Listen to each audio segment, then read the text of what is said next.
Magandang araw po sa inyo, Kuya Bari, pati na rin sa lahat ng nakikinig ngayon.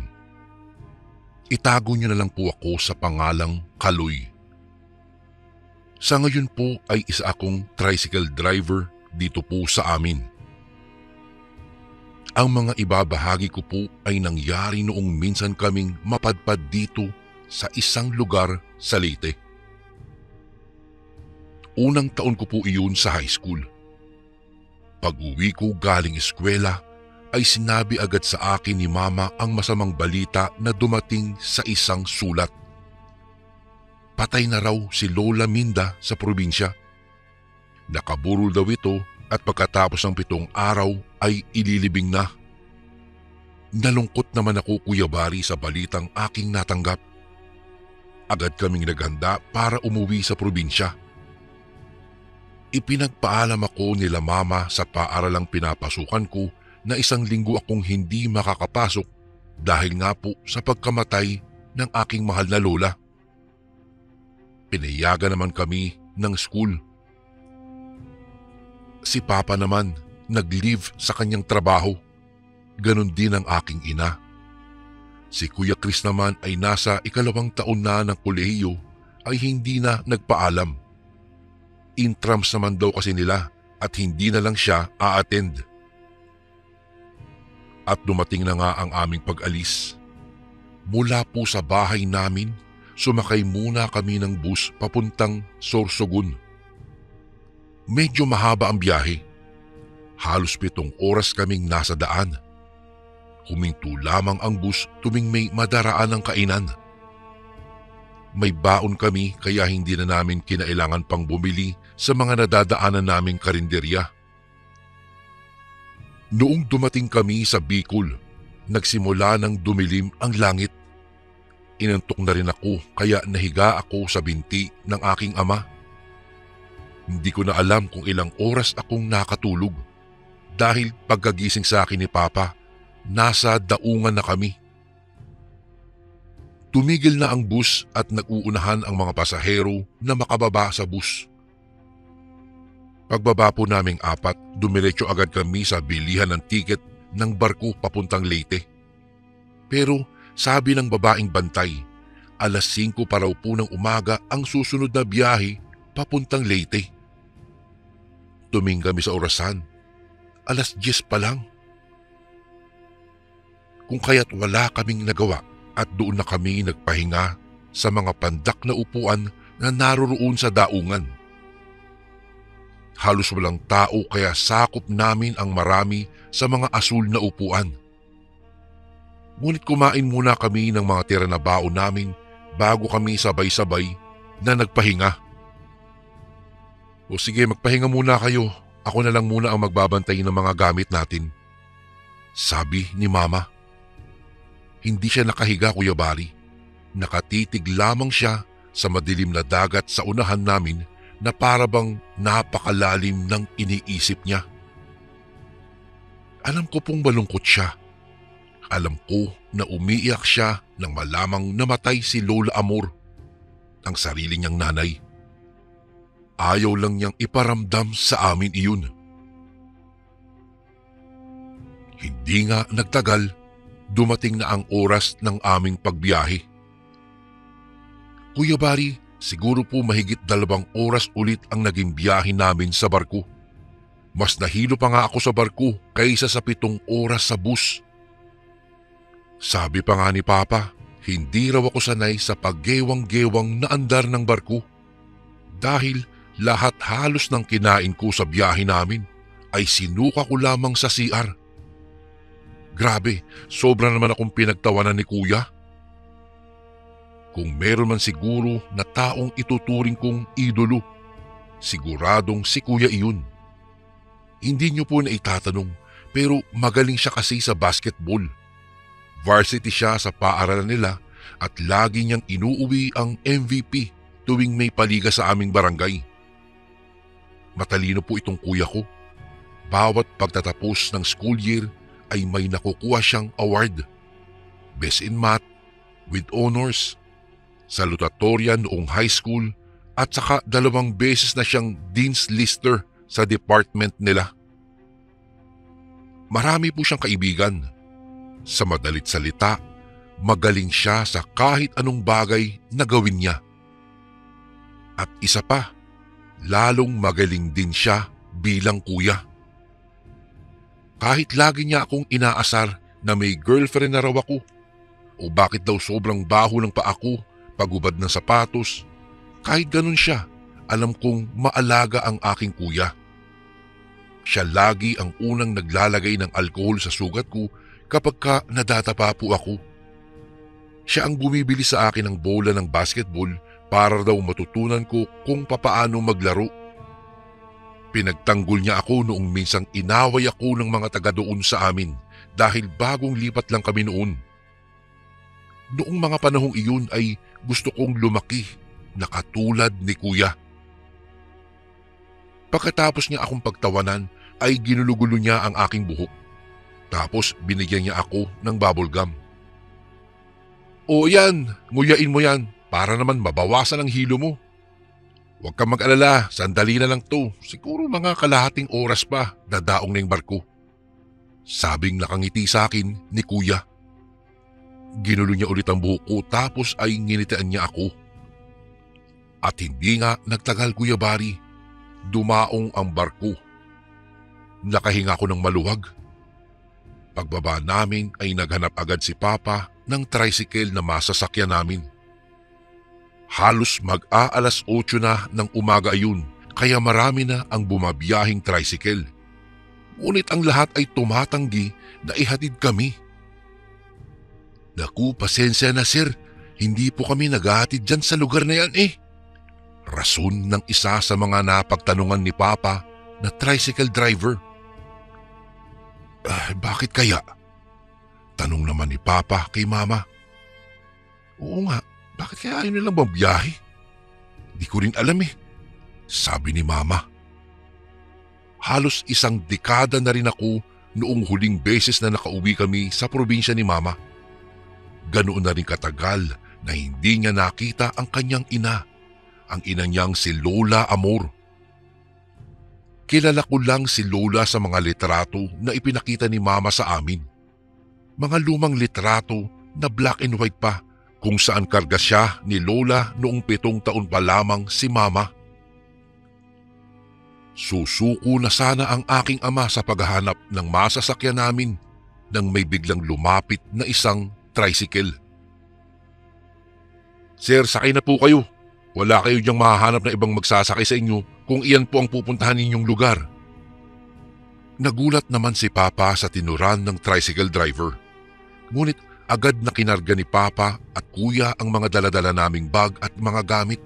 Saka sumakay na. Kami po, Kuya Bari, ni Kuya ay nasa likod ng driver habang si Mama at si Papa sa loob ng tricycle. Pinagkasya talaga kami sa likuran niya. Manong, ano po bang sadya ninyo dito sa lugar namin? Wika ng tricycle driver. Oo, namatay kasi ang nanay ng misis ko. Matagal na rin kasi yung huli siyang nakauwi dito eh. Sagot naman ni Papa. Ay, ganun po ba? Naku po, condolence po, nakikiramay po. Wika naman ulit ng driver. Ilang saglit pa, nagtanong ulit si Papa. Kuya, bakit po ba ayaw kaming ihatid ng mga tricycle driver dito sa lugar na pupuntahan namin? Ano po bang problema? Delikado ba yung lugar na to o may nangaharang ba dito? Matagal bago nakasagot ang driver. Hindi naman ho. Ano lang po, talagang iwas lang kami ng mga driver sa lugar na ito dahil marami po kasing usap-usapan na ilan daw sa mga kasamahan namin na naghahatid ng 10 oras ng gabi dito sa lugar na ito bigla na lang po daw nawawala at hindi na muli pang nahahanap. Tulad po nung last month po, si Kiko po. Pinsan ko po yun, tricycle driver din. Naghatid po si Kiko ng isang lalaki daw dito. Tapos yun nga, hindi na nakabalik. Nakita na lang po yung tricycle niya na nakapark sa gilid ng daanan. Wala na po yung driver, wala na yung pinsan ko, pero kumpleto pa naman ang perang kinita ni Kiko kinagabihan. Ibig sabihin, hindi siya ninakawan, Pero hindi na po namin nahanap si Kiko. Mahabang salaysayin ng driver. Ano po bang sabi ng mga pulis? Tanong ulit ni Papa. Ang sabi hold-upper daw. Pero alam niyo po, imposible naman na hold-upper yun eh. Hindi naman kasi nagalaw yung pera niyang kinita. Hindi na muling nagtanong pa si Papa at napaisip na lamang. Noong makarating kami sa lugar, tumigil ang tricycle. Tumulong akong ibaba ang mga gamit namin. Habang ginagawa ko iyon, ay nakita kong may binibilin ang driver kay Kuya. Kuya, alam kong mahirap paniwalaan pero ayokong sabihin sa Papa mo dahil baka isipin niya na tinatakot ko lang kayo dahil baguhan kayo dito sa lugar namin. Pero ito lang ito lang po yung may papayo ko. Wag na wag ho kayong lalabas sa bahay kapag ka oras de peligro na. 10:00 ng gabi. Kahit anong mangyari po, dapat nakauwi na kayo sa bahay ninyo ng kung sinong tinutuluyan ninyo. Sige po. Salamat po. Wika ng aking kuya. Sa aming pagbaba sa tricycle, Kuya Bari, sinalubong kami ng mga kapatid ng aking ina. May kaunting iyakan na nangyari. Yakapan at kamustahan, saka kami ipinakilala ni Mama sa kanila. Sobrang babait nila, Kuya Bari. Nang matapos ang kamustahan ay pumasok na kami sa bahay. 2 palapag na bahay. Gawa ito sa kahoy na plywood. Ang bubong ay lumang yero na kinalawang na ng ulan at panahon. Bumungad sa amin sa sala ang kabaong ni Lola Amor. Nasa puting kabaong at sa tabi nito ay mga bulaklak na galing sa punerarya. Walang masyadong tao pagdating namin, Kuya Bari, at pagpasok namin, humagulgul agad ang aking ina. Inalalaya naman siya ni Papa pero muntik na siyang matumba. Nanghihina ata si Mama, parang mahihimatay pa. Hindi pa man niya nakikita ang labi ni Lola ay grabe na ang reaksyon niya. Tinulungan naman siya ni Papa na lumapit sa kabaong at mas lalo pang lumakas ang kanyang pag-iyak. Nasa tabi din ni Mama ang mga kapatid niyang sila Tita Emily at Tita Esther. Kahit ang mga ito po ay umiiyak na rin. Umupo lang ako sa bangko na kahoy na malapit doon. Kumuha ng candy at tinabihan si Kuya. Kuya, hindi ka ba naiiyak? Nakilala mo ba si Lola? Tanong ko sa aking kapatid. Siyempre, ano ka ba, kahit hindi ako umiiyak, nalulungkot pa rin naman ako kay Lola. Siyempre Lola natin siya eh. Saka alam mo, naalala ko noong na dumalo kami dito dati. Sobrang bata ko pa pero alam mo, parang nakilala ko na rin si Lola Amor noon. Hindi ko malilimutan noon nang kargahin niya ako tapos binigyan niya ako ng tsokolate. Patago kila Mama dahil laging sumasakit ang ngipin ko noon. Pero noong araw na yun, kahit nakadalawang balot na ako ng tsokolate galing kay Lola, hindi talaga sumasakit ang ngipin ko. Pagkukwento ni Kuya sa akin. Talaga? Naku, mabait pala si Lola no? Wika ko sa aking kapatid. Ay oo naman. Alam mo ba, mana sa kanya si Mama. Sagot ni Kuya sa akin. Tinulungan ko si Kuya na ipasok ang mga gamit namin sa aming kwarto. Nakaalalay pa rin kasi si Papa kay Mama na sobrang nanghihina na dahil sa tindi ng kanyang pagdadalamhati. Noon ko lang po, Kuya Bari, nakita si Mama na nagkaganoon. Parang nilamukos na papel ang mukha niya dahil sa pag-iyak. Nanlilimahid ng luha at pawis ang kanyang pisngi. Pinupunasan siya ni Papa. Naiiyak na rin ako kaya ipinagpatuloy ko na lamang ang pagbubuhat ng mga bag namin.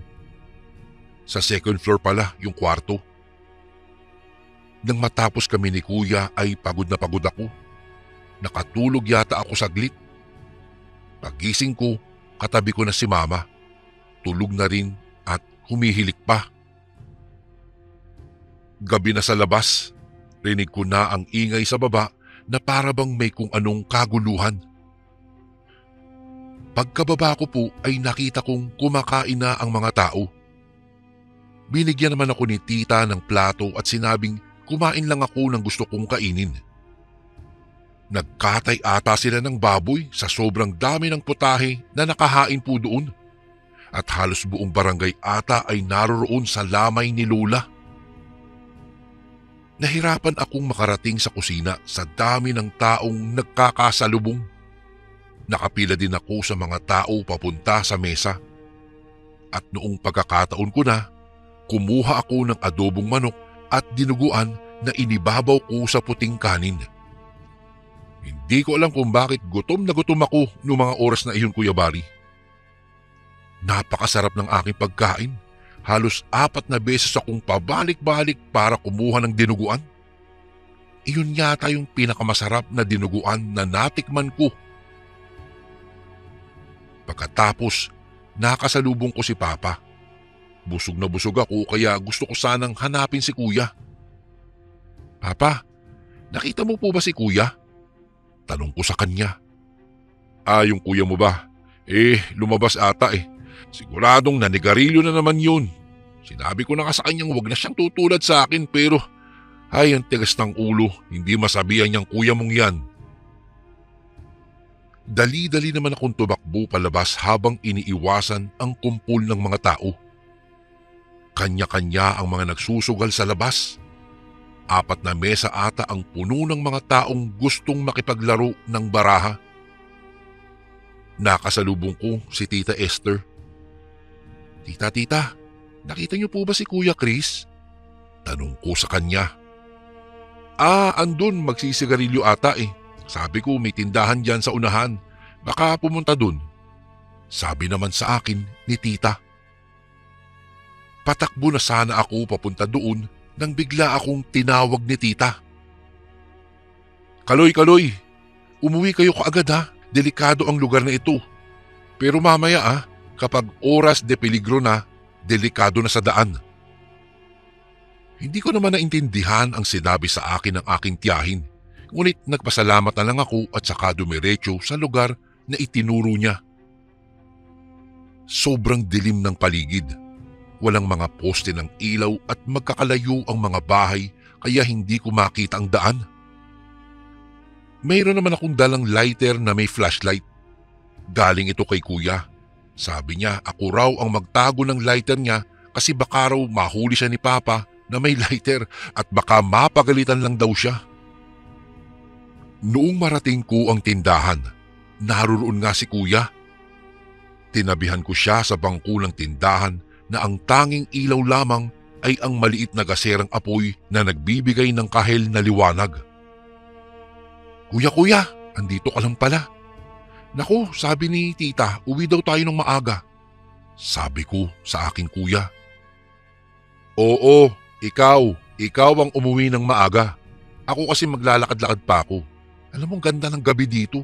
Sobrang tahimik. Walang mga sasakyan na maingay. Walang kapitbahay na makakasalubong. Tinan mo, preskong-presko ang hangin at syempre, kitang-kita mo ang liwanag ng mga bituin sa langit. Ang ganda tingnan mo. Kuya, pero sabi ni Tita, sa anong driver diba, delikado raw. Narinig ko yun Diba ikaw pa nga sinabihan niya?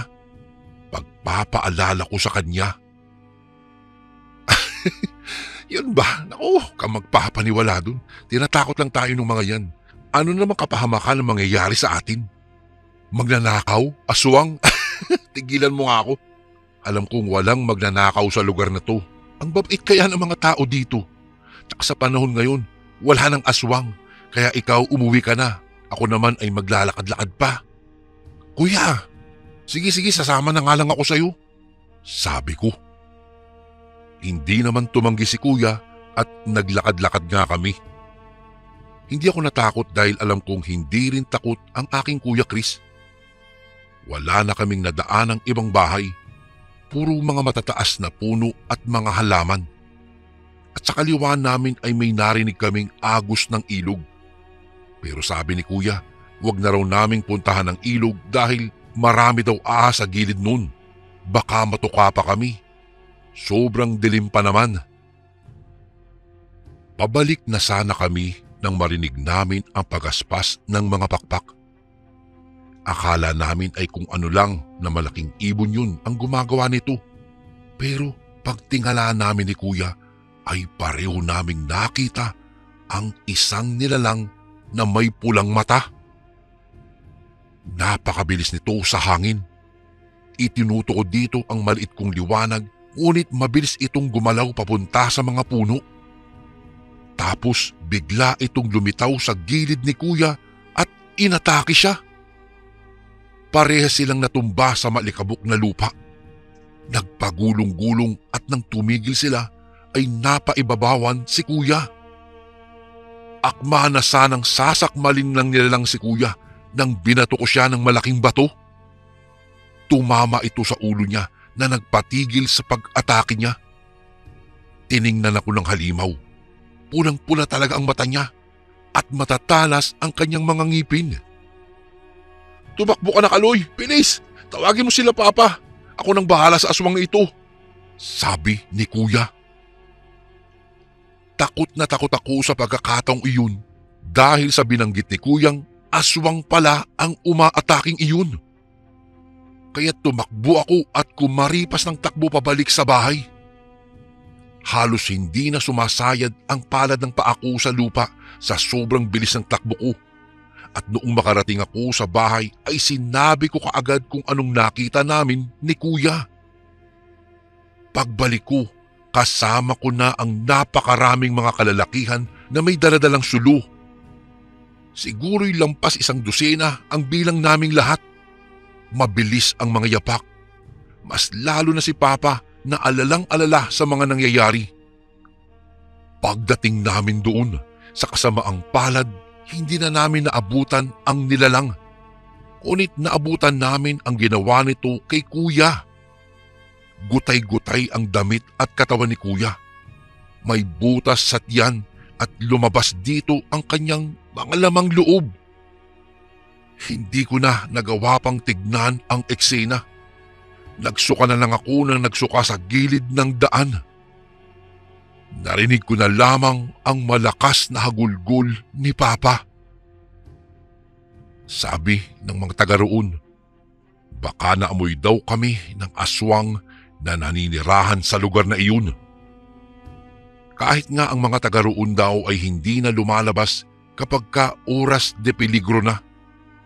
Ito kasi ang oras na gustong-gusto ng aswang kung saan rumoronda siya sa buong paligid upang maghanap ng mga hayop na makakain at kapag ka nakasalubong daw ng tao ay sinusugod din ito.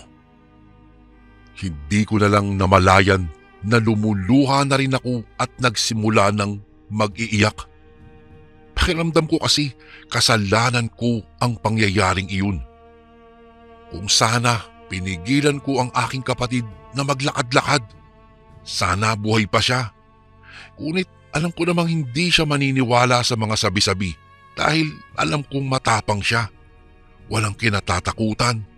Magaling sa lahat ng bagay na gusto niyang gawin.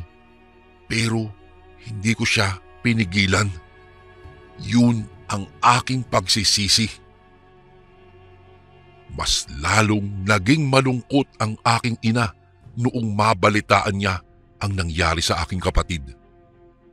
Doble-doble talaga ang hinagpis na nangyari ng mga panahong iyon. Inilibing namin si Lola kasabay ng aking si Kuya Chris. Akala ko kapag ka inilibing si Lola ay hindi ako iiyak.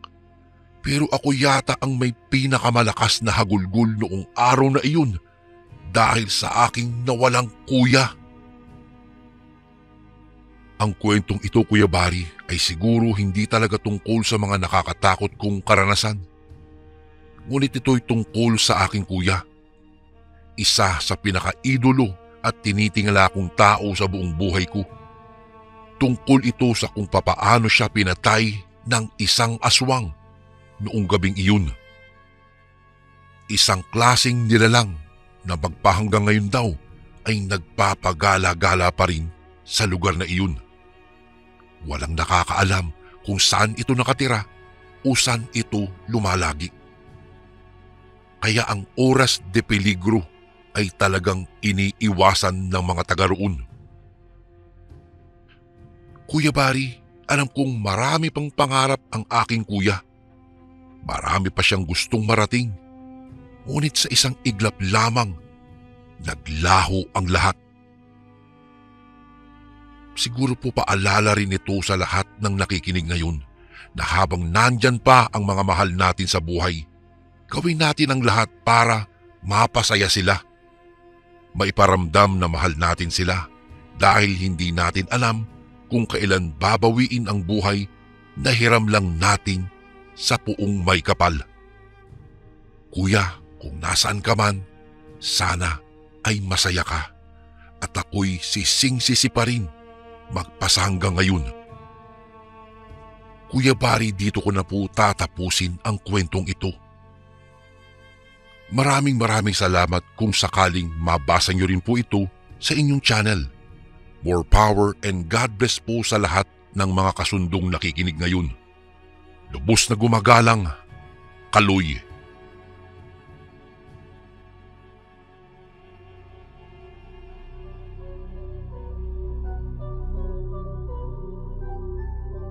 Taong 1960 iyon nang magkagulo sa aming lugar dito sa Capiz.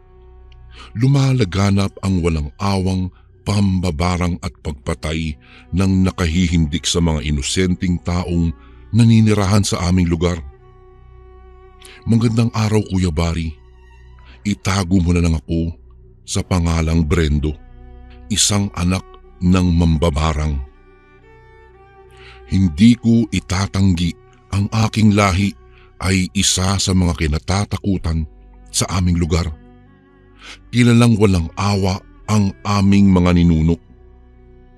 Sa tagal na rin ng panahon ay kay dami ng uri ng pangungulam ang aming napag-aralan. Naroroong tawagin kaming mangkukunsino, manggagamod, mangangaway, mamaraya, maniniblot o kaya hukluban. Ngunit hindi nila alam na ang lahat ng mga bagay na iyon ay maaari namang gawing isa hanggang sa tawagin nga kaming mga mambabarang. Maraming mga bagay ang pwede naming gawin para makapanakit ng mga tao. Ang lahat ng ito ay sadyang pinag-aaralan namin dahil nasa aming lahi na ang gawaing ito. Naroroong gumagamit kami ng mga ritual para makapangbarang, mangolekta ng mga insekto o di kaya ay ninanakaw na parte ng katawan ng bangkay na tao doon sa sementeryo.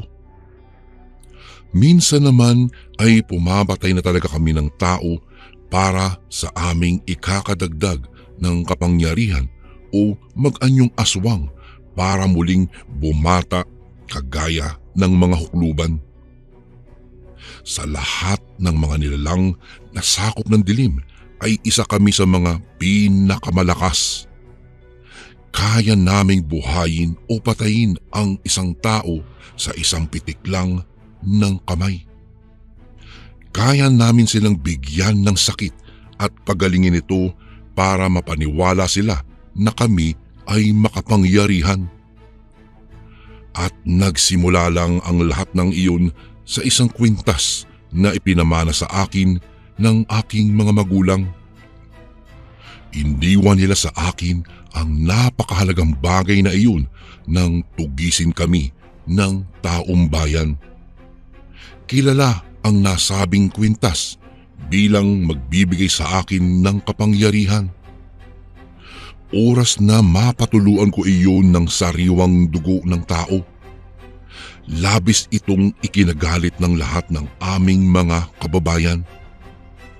Ayon sa kanila, Kami raw ay salot sa kanilang lugar.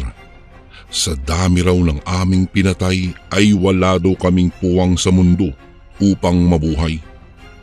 Saksi ang aking dalawang mga mata kung paano pinahihirapan at sinunog ng buhay ang aking mga magulang. Ito ang naging dahilan ng walang katapusan kong paghihiganti. Lahat ng naaalala kong kaanak ng mga tao na pumatay sa aking pamilya ay nakakatikim din ng masaklap na kamatayan. Pinapatay ko sila ng walang awa sa pamamagitan ng ritual at manika na tinutusok ko ng karayom. Kagaya na lamang ni Russell, isa sa mga apo ng taong pumatay sa aking magulang. Buong akala nila ay walang iniwan sina nanay at tatay sa akin. Akala nila wala akong alam tungkol sa pangungulam. Kaya naman naging kampante sila sa pagkawawa sa akin. Madalas nila akong pinapahiya, saktan at pinagmumukhang tanga sa harap ng mga tao.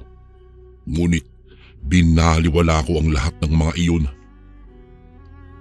Ang hindi nila alam, sa tuwing napapag-isa na lang ako, ay pumapasok ako sa maliit na tahanang bukod tanging na iwan sa akin ng aking mga magulang. May lihim akong silid na masasabi kong walang nakakaalam nito at tanging ako lang ang nakakapasok. Itinataon ko ang pagsasagawa ng ritual sa hating gabi kapag tulog na ang karamihan ng mga tao. Kinuha ko ang aking kwintas at isinusuot. Ito ay hugis triangulo na may malaking bituin sa gitna. Nagsindi ako ng kandila saka naupo sa gitna ng makinis na sahig na napapalibutan naman ng abo. Sa tabi nun, naroroon ang isang kahon at binuksan ko ito. Kinuha ko sa loob ang isang lalaking manika na may nakalagay na pangalang Russell. Sa tabi nito, naroroon ang isang karayom na ginagamit ko sa pagbibigay ng sakit sa lahat ng taong lubos akong nagagalit. Kasabay ng paghangin ng malakas ay ang pag-usal ko ng mga banyagang wika na tanging ako lang ang nakakaintindi. Maya-maya ay panaka-naka kong ibinabaon ang karayom sa kung saang parte ng katawan ng manika. Habang ginagawa ko iyon ay hindi ko maiwasang mapangisi. Ang sarap sa pakiramdam, lalo na kapag ang aking ginagawa ay nariringgan ko habang nagsisisigaw si Russell sa kabilang bahay na sobra ang pagtitiis sa kanyang nadaramang sakit. Ipinagpapatuloy ko ang ginagawa ko hanggang sa pahina na ng pahina ang kanyang mga ungol at iyak. Nang tuluyan ng tumahimik ang paligid, ay itinigil ko na ang ginagawa at kumuha ng punyal. Bago ko po ipagpatuloy ang kwentong ito ay may request sana ako sa iyo kasundo. Isang pindot lang ito kasundo sa subscribe button namin. Malaking tulong po ito sa amin kasundo upang mapagpatuloy pa namin ang mas marami pang magagandang kwento. Salamat sa pag-subscribe mo, bagong kasundo.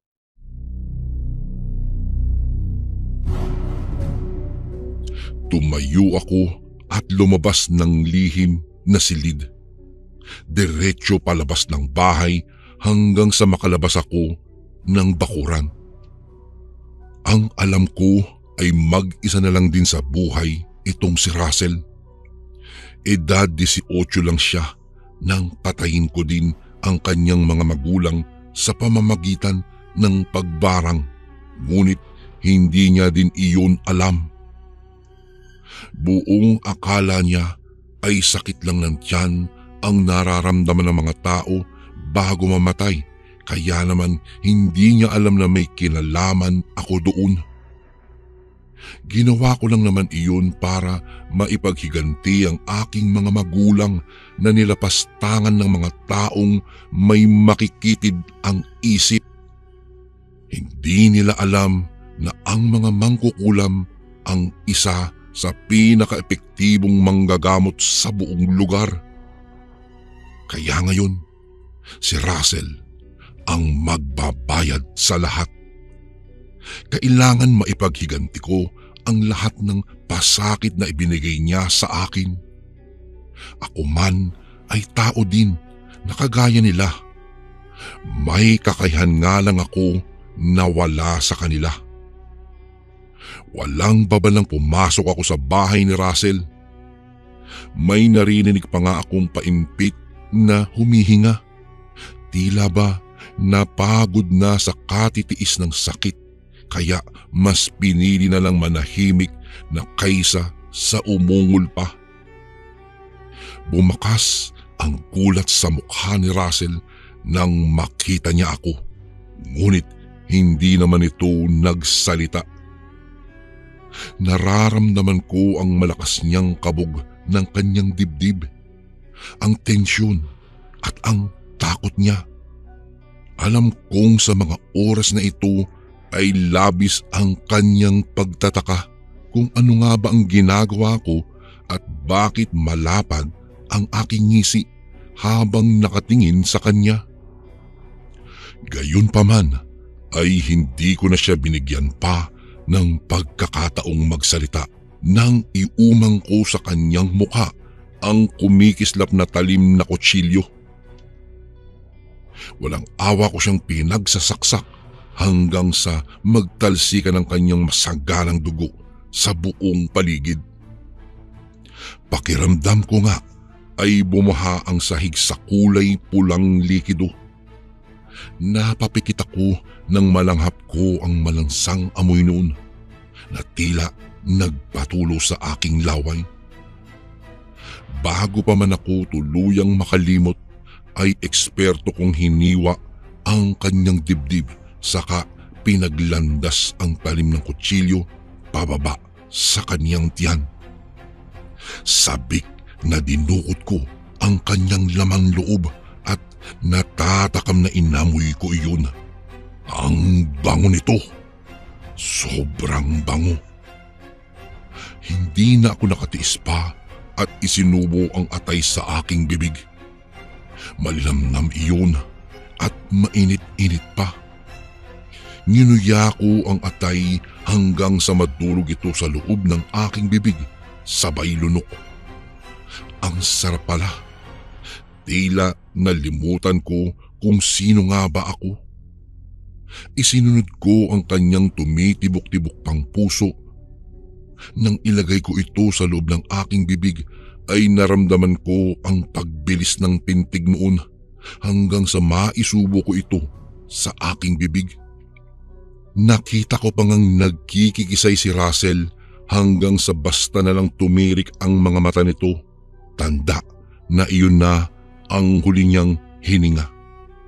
Inubos ko ang lamang loob bago huminga ng malalim. Ang kaunting natitira niyang dugo sa katawan ay inipon ko at ibinabad doon ang kwintas.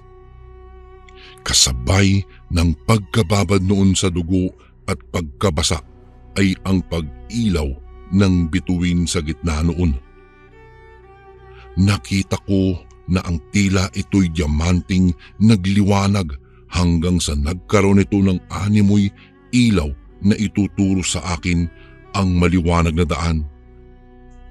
Tumayo ako at sinundan iyon hanggang sa tinaluntun ko ang masukal na daanang iyon papasok sa isang sementeryo. Hindi man lang ako nakadama ng takot. Kahit pa duguan ang aking mukha dahil sa pagkain ko ng atay at pagliliwanag ng aking kwintas. Itinuro nito ang puntod ng aking mga magulang na labis kong ikinatuwa. Kaagad akong lumuhod nang makarating ako doon at umusal ulit ng mga banyagang salita.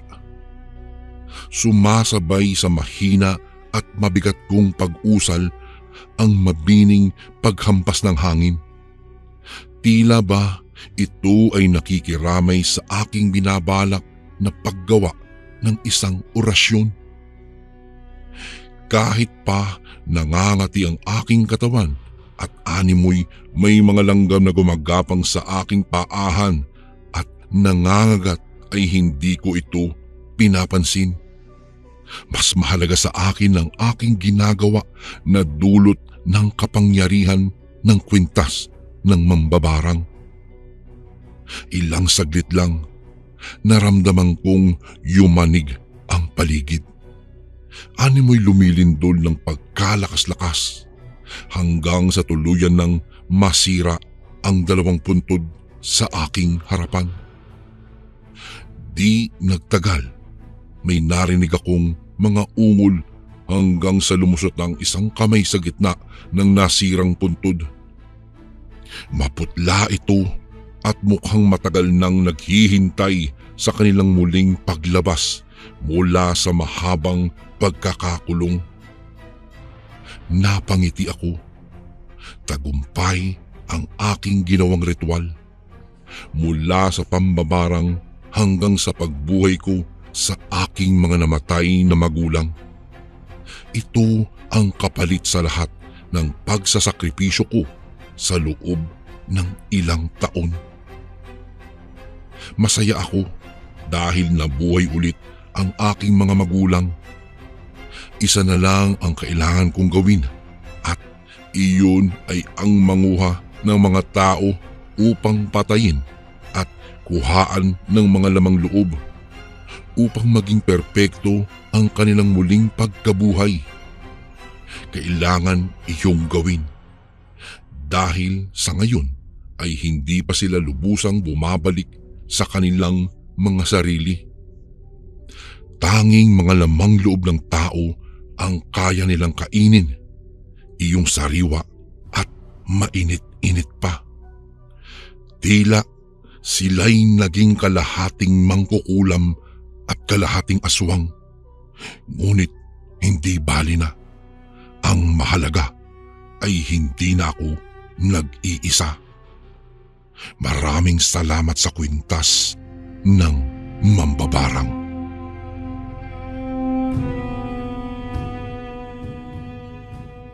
Isang mapagpalang araw po sa inyong lahat, lalong-lalo na sa inyo, Kuya Bari.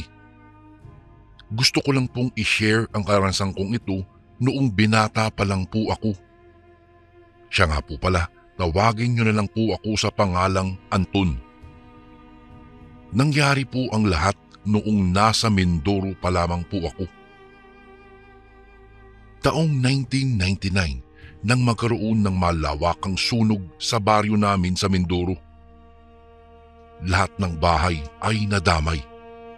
Maraming nasaktan at namatay. Isa na nga rito ay ang nanay at tatay ko. Nalapnos din ang bunso kong kapatid. Nadala pa siya sa bayan.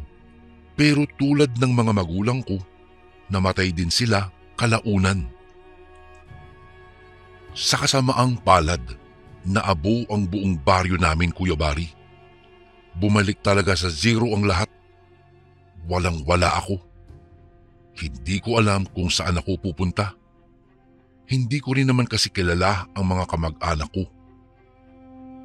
Noong mga panahong iyon, pakiramdam ko, patapon na ang buhay ko. Ilang araw akong nagpalaboy-laboy sa sunog naming baryo. Nangangalakal na lang ng mga pwedeng maibenta. Isang gabi, habang natutulog ako sa gilid ng daan, may lumapit na lalaki sa akin. Sa tansya ko po noon, kasing edad lang din siya ng tatay ko. Nagpakilala siya bilang Erning. Base sa kanya, isa raw siya sa kaibigan ng tatay ko. Noong marinig ko ang sinabi niya, nabuhayan ang dugo ko. lalo na nang sabihin niya sa akin na tutulungan niya ako. Mabilis ang mga kaganapan. Kinuha nga ako ni Kuya Erning. Isinama muna niya ako sa isang kainan. Bakas kasi sa itsura ko na gutom ako. Pagkatapos tinanong niya ako kung sasama ako sa kanya sa bahay niya. Desperado na talaga ako noon, kaya sino ako para tanggihan ang ganoong alok? Agad akong pumayag, Kuya Bari. Wala akong pakialam noon kung saan siya nakatira o kung sa anong klaseng buhay mayroon siya. Basta ang mahalaga sa akin, magkaroon ako ng bahay na matutulugan. Matapos niya akong bilhan ng mga damit sa bayan, sumakay na kami ng tricycle. Halos kalahating oras lang ang biyahe namin. Nakarating na rin kami sa baryo nila. Hapon pa lang noon pero napansin ko na agad ang pagiging tahimik ng lugar. Mang Erning, bakit parang napakatahimik naman po dito sa lugar nyo? Bawal po bang mag-ingay dito sa baryo nyo? Tanong ko kay Mang Erning. Mamaya ako na sasagutin yan ha, kasi nandito pa tayo sa labas. Pag uwi sa bahay, saka natin pag-usapan yan. Sagot naman sa akin ni Mang Erning. Ramdam ko sa kanya ang pagiging aligaga. Tingin siya ng tingin sa paligid namin. Para bang meron siyang binabantayan na kung sino o ano. Binilisan na lang naming dalawa ang aming paglalakad hanggang sa makarating na nga kami. Pinapasok agad ako ni Mang Erning.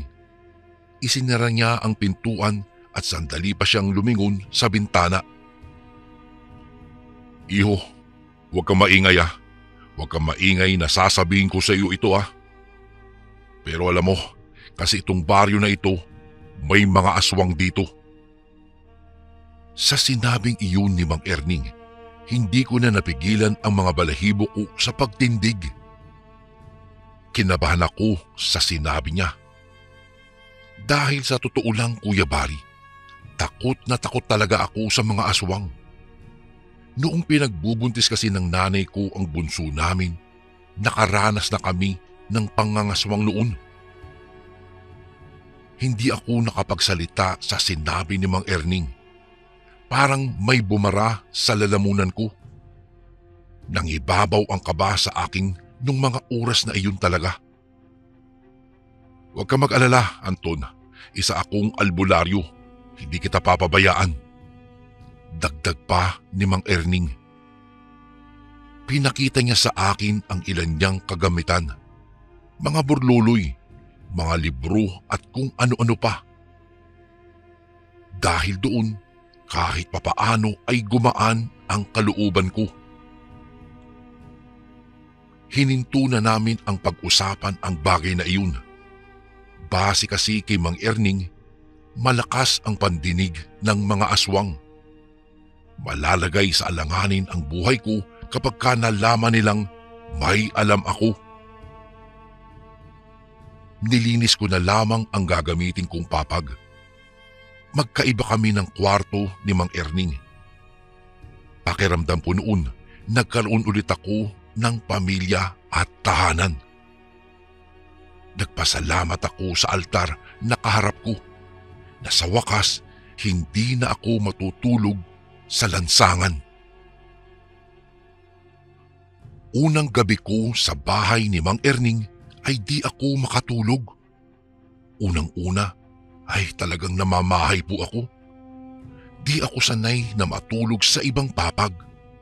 Pangalawa, sa tuwing pipikit ako, lagi kong nakikita ang pamilya ko na nasusunog. Pangatlo, may kung anong mga kaibang tunog ang naririnig ko sa paligid. Hindi ko matukoy kung hayop ba iyon o kung anuman.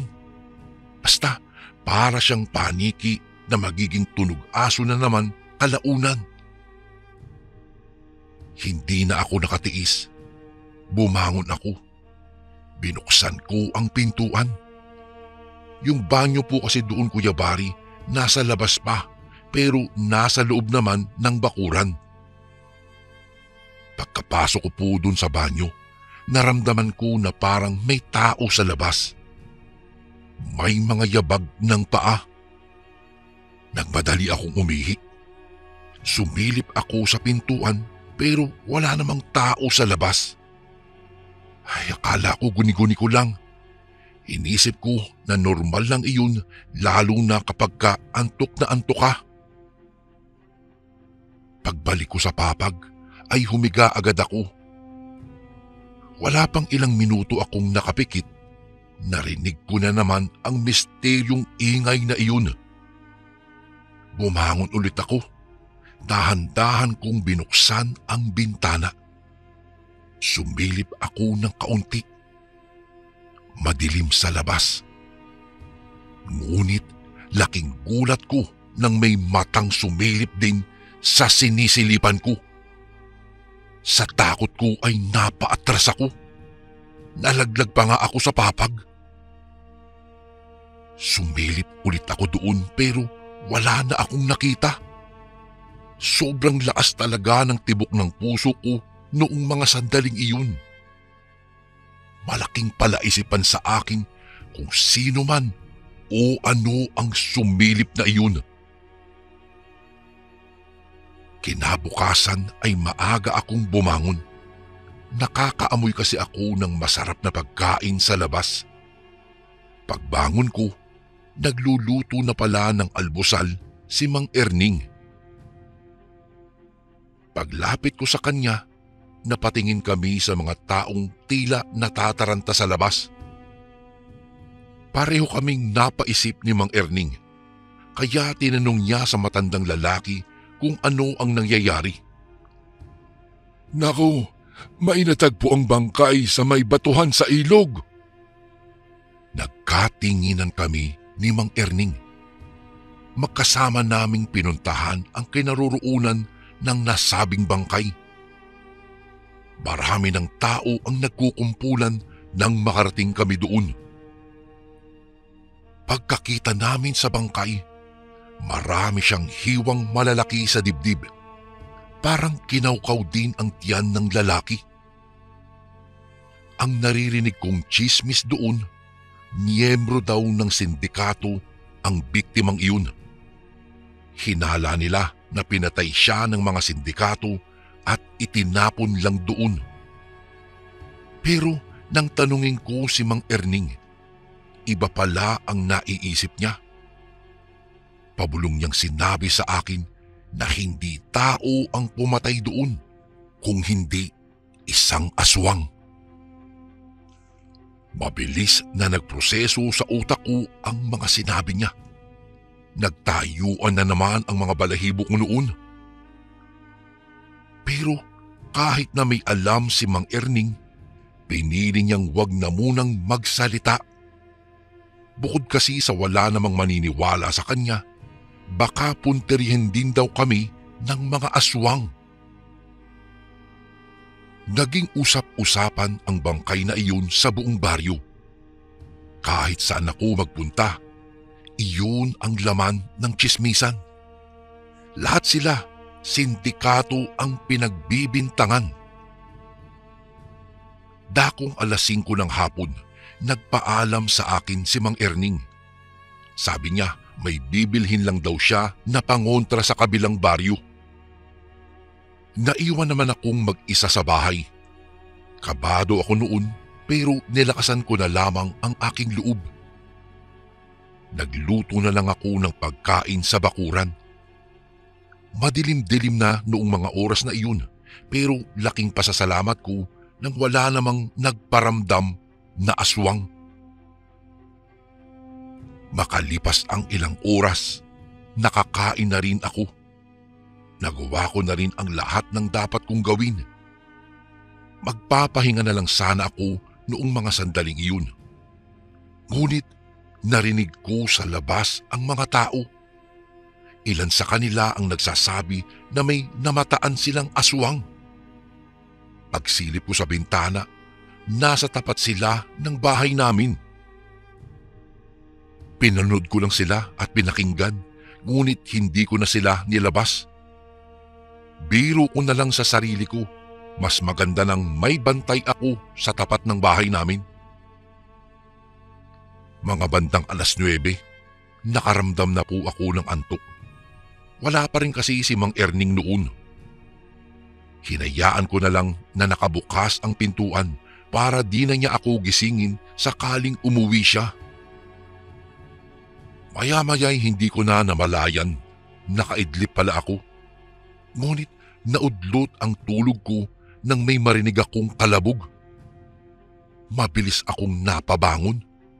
Akala ko ay nasa bahay na si Mang Erning, ngunit wala pa pala siya sa kwarto niya.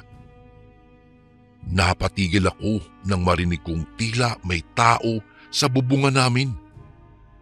Naghanap kaagad ako ng bawang sa bahay pero wala akong nakita. Nakapagtataka kasi, dapat may bawang si Mang Erning dahil ang sabi nga niya, isa siyang albularyo. Marahan na lang akong dumukot ng kutsilyo sa dingding. Nakiramdam ako sa paligid. Ilang sandali lang, may naririnig na rin akong atungal. Para siyang isang mabangis na hayop. Hindi na ako nakatiis. Sumilip na ako sa labas. Sa hindi inaasahang pagkakataon, may nakita akong anino ng isang aso. Sa taas ng bubungan nanggagaling ang aninong iyon. Malakas ang hinala ko noon na ang asong iyon ay isang aswang. Nanginginig ang tuhod ko sa sobrang kaba talaga, Kuya Bari. Pero ganun pa man, pinilit kong makapagtago sa ilalim ng papag. Mula sa ilalim, natatanaw ko ang labas ng bakuran namin. Muntika na nga akong makalikha ng ingay. Lumundag na kasi pababa ang aso. Matangkad siya na kulay itim. Sa taas pa lamang niya, malalaman mo na agad na hindi siya normal. Sakalang ako lumabas sa pinagtataguan ko nang umalis na ang aso. Isinarado ko na ang pinto maging ang ibang bintana na rin. Nagmukmok ako sa loob. Sa sobrang takot ko ay nakatulog pala ako sa ilalim ng papag. Tumitilaok na ang mga manok nang magising ako. 6:00 na pala ng umaga. Pinuntahan ko kaagad si Mang Erning sa kwarto niya, ngunit wala akong inabutan doon.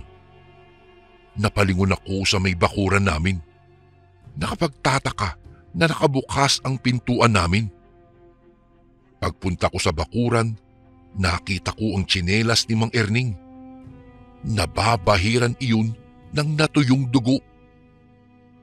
Agad na dumaloy ang takot at kaba sa akin. Napadasal ako na sana walang nangyaring masama sa kanya. Lumabas ako para hanapin si Mang Erning.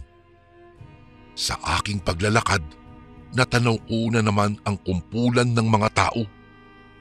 Nakaharang na sila sa dadaanan. Meron silang tinatanaw sa may gilid ng bangin. Pinagpapawisan ako sa matinding kaba. Sinasabi ko na lang sa sarili ko na sana mali ang kutob ko. Pagsingit ko sa mga tao, bumungad na naman ang bangkay ng isang lalaki. Wakwak ang tiyan. Labas na ang nalalasog na bitukan nito. Nakahinga na lamang ako ng maluwag nang malamang hindi iyon si Mang Erning. Pero sa kabilang banda, nakaramdam din ako ng kaba. Habang tumatagal kasi, palala ng palala ang nangyayari. Aswang na ang pinaghihinalaan ng mga residente. Narinig ko pa ang isa sa kanila. Asbo daw ang aswang na pumatay sa mga biktima. Kuya Bari, ang asbo daw ay isang uri ng aswang na may kakayahang maging aso. Kinakain nito ang lamang loob ng isang tao. Naku, sabi nga ng mister ko, may nakita siyang matangkad na aso kagabi. Paghala-gala daw. Tumakbo nga raw siya nang makita niya iyon. Siguro yun yung aswang. Diba? Diba asbo ang ganoong uri ng aswang? Rinig na rinig kong pagsasalita ng isang babae. Umuwi ka agad ako sa bahay, Kuya Bari, at kinuha ko ang tsinelas ni Mang Erning. Dinala ko iyon sa pamunuan ng barangay. Nagbigay ako ng salaysay sa kanila. At dahil sa mga kababalaghan na nangyayari, medyo kumbinsido na rin sila na totoo ang aswang. Isinama si Mang Erning sa listahan ng mga hinahanap. Bukod kasi sa kanya, may dalawa pang nawawalang tricycle driver. Si Erning Albularyo? Tanong sa akin ng kapitan nang mabanggit ko ang bagay na iyon. Tumangulang ako sa kanya, Kuya Bari. Parang hindi siya makapaniwala na may kakaibang pagkatao pala si Mang Erning. Ha!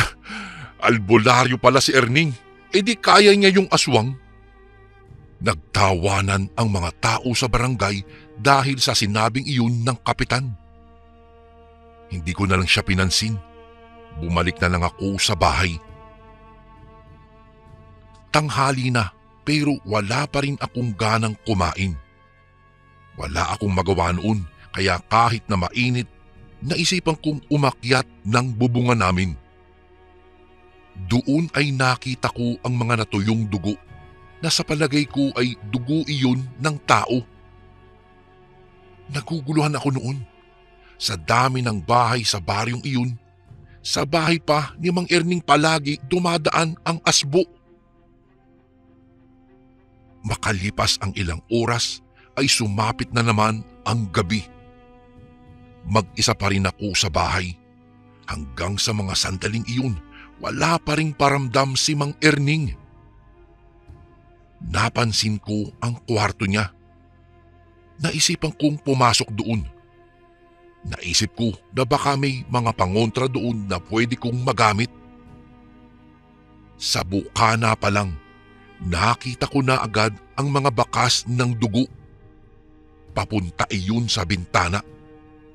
Parang hinila si Mang Erning palabas. Palabas na ako ng kwarto nang may kalabog na naman akong narinig. Galing iyon sa likuran ng bahay ni Mang Erning. Lakas loob ka agad akong pumunta doon. Ang tanging daladala ko lamang ay isang kutsilyo. Madilim sa parting iyon. Dahan-dahan akong lumapit. Humigpit ang hawak ko sa kutsilyo nang marinig ko ang atungal ng isang mabangis na hayop. Sino ang nandyan? Walang sumagot kahit na ilang beses pa akong magsalita. Nakaramdam na ako ng panganib noon kaya pasimple na akong umatras. Kaso hindi pa man ako nakakapasok ng bahay, biglang lumabas mula sa dilim ang isang matangkad na asong itim. Nilabas niya ang matatalim niyang ipin. Hindi na ako nagsayang ng pagkakataon noon nang makakuha ng tiyempo ay tumakbo ako ng mabilis. Papasok na sana ako sa bahay pero dahil sa sobrang taranta, nadulas ako sa hagdanan at tumama ang ulo ko sa kanto ng baitang. Dahilan para mawalan ako ng malay. Nagising na lang ako na nasa loob na ako ng bahay. Paghawak ko sa sahig, nagtaka ako dahil may parang basa. Iminulat ko ng maayos ang mga mata ko. Pagtingin ko ulit ay napabangon agad ako. Gulat na gulat at napasiksik ako sa gilid ng lamesa. May mga nagkalat na dugo sa sahig. Ang nakakapangilabot pa doon ay parang mga karne na kasama. Napasuka ako sa pagkakataong iyon. Bumaliktad talaga ang sikmura ko, Kuya Bari. Gulong-gulo din ang isipan ko, bakit ako naliligo ng dugo nun? Mas lalo pa akong natuliro nang marinig ko ang mga natatarantang tao na dumadaan. Nagsisigawan ang mga ito.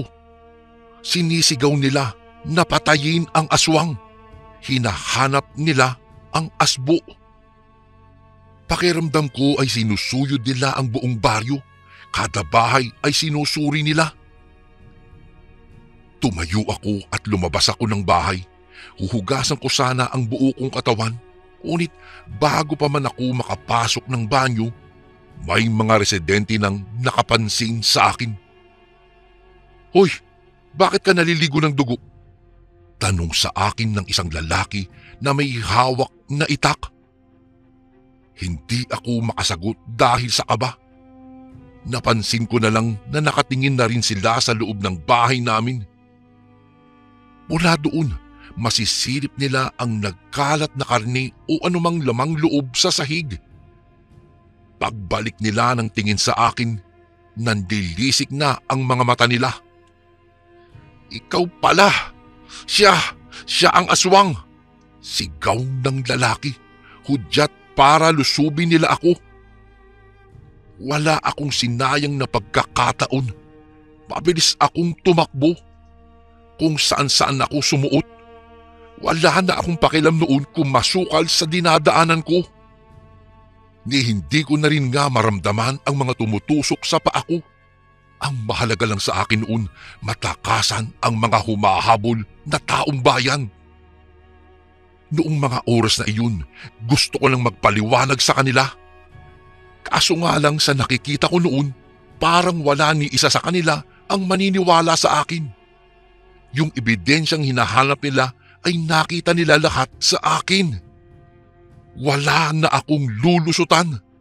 Kahit hindi ako ang aswang, ako at ako lang ang pagbibintangan nila. Hindi ako tumigil sa pagtakbo. Ganon din naman sila sa talagang pursigido akong mahuli. Noong medyo makalayo na ako, nagtago ako sa ilalim ng mga malalapad na dahon ng gabi. Tinakpan ko ang bibig ko noon nang dumaan sila. Hindi ako lumikha ng kahit anong ingay dahil kapag ka nagkataon, malamang na malamang nakatapusan ko na. Tahimik lang ako at nakapikit. Noong malagpasan nila ako, nagulat na lamang ako nang may biglang humila sa akin. Nagulat ako nang nalaman ko kung sino iyon. Mang Erning!" Sininyasan niya akong huwag maingay. May pinuntahan kaming bahay. Sikretong taguan niya raw iyon. Pansamantala kaming nagtago doon, Kuya Bari. "Pasensya ka na at ngayon lang ako. Hinahanap ko kasi ang aswang," sabi sa akin ni Mang Erning. "Mang Erning, pinagbibintangan nila ako. Ako ang aswang. Anong gagawin ko?" Nag-aalala kong tanong sa kanya. "Huwag ka mag-alala. Dito ka lang manatili. May kukunin lang ako sa likuran." Biglang lumabas si Mang Erning papunta sa likod ng bahay. Nasa 10 minuto yata siya doon kaya naisipan ko na rin na sundan siya. Pagdating ko doon, naririnig ko na ang atungal ng mabangis na hayop. Hindi ako makapaniwala nang matanto ko kung sino ang aswang na asbo. Maya-maya'y dumungaw na ang ulo ng asong itim. Nasa aktong lalapit na siya sa akin nang biglang dumating ang mga residente. "Ayun! Ayun ang aswang!" Sigaw ng isang lalaki at lalo pang nanggalaiti ang mga tao. Hindi na nila ako narinig nang sabihin ko na nandoon din ang tunay na aswang. Tumakbo na lang ako agad bago pa nila ako maabutan. Habang si Mang Erning, alam kong nandoon lang siya, nagtatago at naghihintay ng kanyang mabibiktima. Nagpatuloy ang paghabol nila sa akin. pagod na ako noong mga sandaling iyon. Anumang oras ay talagang maaabutan na rin nila ako. Mabuti na lamang nakarating ako sa ilog. Malakas ang agos ng tubig. Ang naisip ko na lamang na paraan ay ang magpaanod doon. Hindi na nila ako hinabol. Pinagmasdan na lang nila akong inaanod ng tubig. Wala akong ideya talaga, Kuya Bari, kung saan ako dadalhin ng tubig na iyon. Gusto ko na lang talagang makalayo at mailigtas ang buhay ko. Hindi ko talaga inaasahan na kung sino pa ang pinagkakatiwalaan ko, iyon pa pala ang tunay na dapat layuan. Malakas ang kutob ko na si Mang Erning ang may kagagawan ng lahat. Planado niya ang mga mangyayari para ako ang pagbintangan. Kaya tama ang desisyon ko. Wala na akong nagawa kung hindi ang umalis sa baryo na iyon, habang si Mang Erning patuloy na niloloko ang mga tao na isa siyang normal na tao. Kuya Bari, nakatakas ako sa panganib na dala ng mga residente, at lalong-lalo na ganun din sa banta ng aswang. Pero mula nang mangyari po iyon, parang nakulong naman ako sa matinding trauma. Natutunan ko sa karanasan na iyon na hindi ka dapat magtiwala kaagad-agad. Lalo na kung ang taong iyon ay bigla-bigla na lamang dumating sa buhay mo. Isang pangyayari sa buhay ko ang hinding-hindi ko na malilimutan nang minsang munti ka ng makitil ang aking buhay dahil sa isang aswang na asbo sa Mindoro. Hanggang dito na lang po ang aking kwento, Kuya Bari, at sana po piliin nyo rin pong basahin ito sa mga darating na araw. More power po and God bless po sa lahat ng kasundong nakikinig ngayon. Lubos na gumagalang, Anton. And again, maraming salamat po mga kasundo. Don't forget to subscribe and i-click nyo lang po yung bell na button para updated po kayo sa mga upcoming videos namin na paparating. Maraming salamat po ulit. God bless and ingat po lagi dyan. Ito po si Kuya Bari at ako ang Sundo.